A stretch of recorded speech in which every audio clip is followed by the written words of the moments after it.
Good evening, this is Thorsten. I'm the author of the East-West Dichotomy.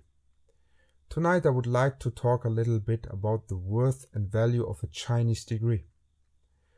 I do realize that not a lot of people want to go to China to pursue a degree in higher education. But still, those people exist, and the information about this is rare. So I thought it might be a good idea to offer some help, guidance, or at least to tell you about my experience. Before we start, we have to get one thing out of the way. No matter what you read about China, no matter what your professors or colleagues or family, even your spouse tells you, and even if there are 99 reasons not to go, if you yourself find the one reason that makes you go to a foreign country for years and change the direction and path and the entire future of your life, and if this decision comes from a heart, nothing's gonna stop you, right? No one is going to influence you. You make the decision all by yourself. At least, that's what I did, and that's what most other people did. Why do I say all this?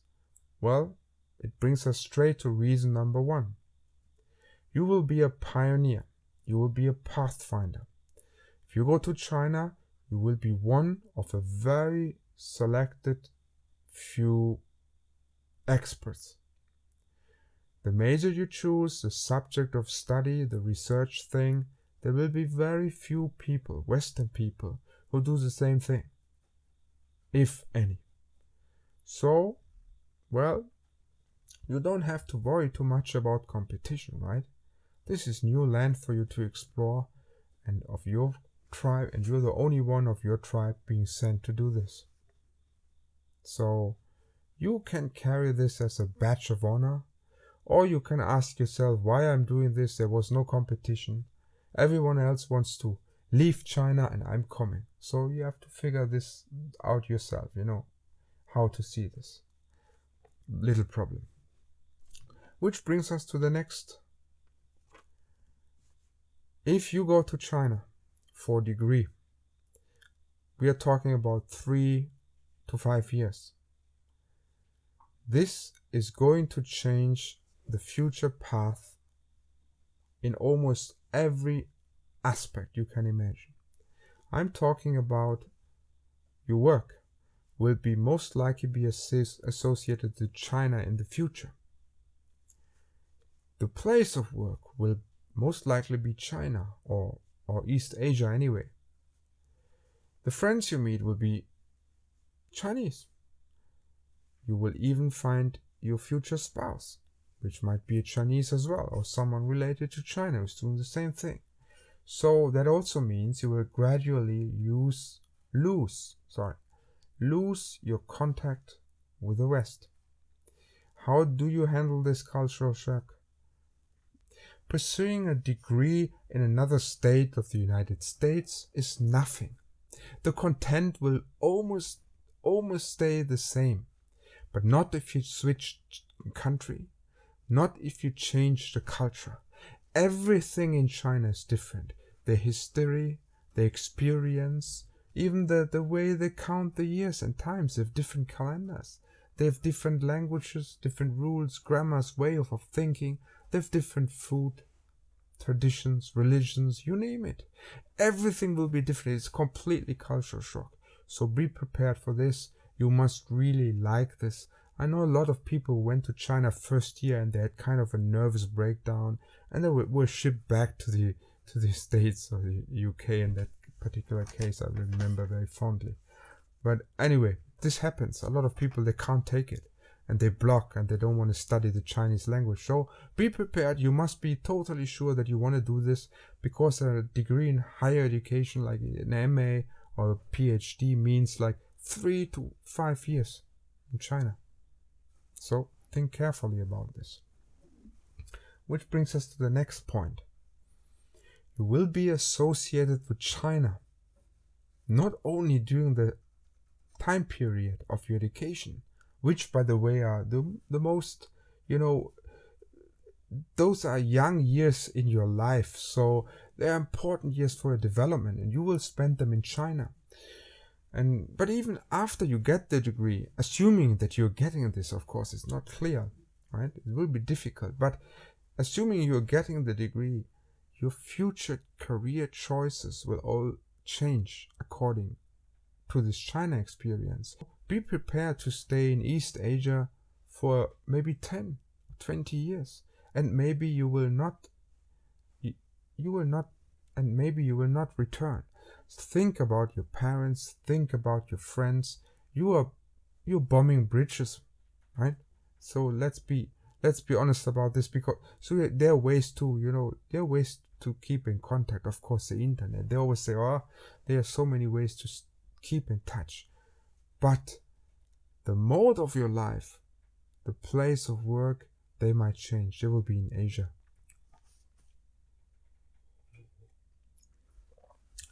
Next thing that is very exciting if you go to China. The students are smart. You know the prejudices in the West about East Asian students, right? They study hard. They're good at rote learning. They're good at memorization. They're really good at this. Comes with the territory, with the school system. And they're also very smart at test taking. So if you study with Chinese on their own turf, this will be something very intellectual, stimulating, and you might find it quite challenging. That said, when in Rome, do as the Romans do, right? When in China, you will have no way to avoid rote learning, memorization, and the other techniques that the Chinese have. Some very interesting things, right? Reading aloud. It will be very different. It will be even mind-blowing to you. But you will get used to it. Don't worry. You will adjust. You will be just fine. Just be prepared that it's a different humanity almost. So you go and see, right? At least you got the warning. Another thing, very important thing to consider, is the very value of your degree, this piece of paper you will get at the end. Is it any worth? Will it be recognized in your home country if you prepare to go back home, right? I used to tell this story to everyone who is interested. Consider the people who went to the Soviet Union to study at Moscow State University or St. Petersburg universities, right? And then suddenly the West won and the Soviet Union collapsed. What happened to their degrees afterwards? I know the case of Germany. They were basically useless. All these highly qualified people from the East, if they were even just associated with the Soviet Union, their degrees were disqualified, devalued, and they were treated like non-degree holders in Germany. I kid you not. It was different in parts in the United States, I know. I'm talking about Europe. But you have to still consider this, right? What will happen in the future in China? I know it's a very delicate thing to say that history and politics are important in your higher education. You will say, well, I study hard and I got this degree and it is a universal degree and blah, blah, blah. But politicians, policymakers, historians will see it differently. Think about this. What are the implications of you holding a Chinese degree if the West decides for political reason the Chinese degree are suspicious or consider it not quite up to the Western high standards, say? Dangerous, but you have to consider these ideas.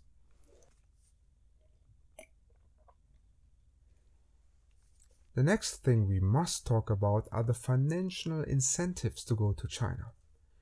If you ask me, personal opinion, I think there are none. Of course, having a degree in China might give you some advantages within China, the relations you make.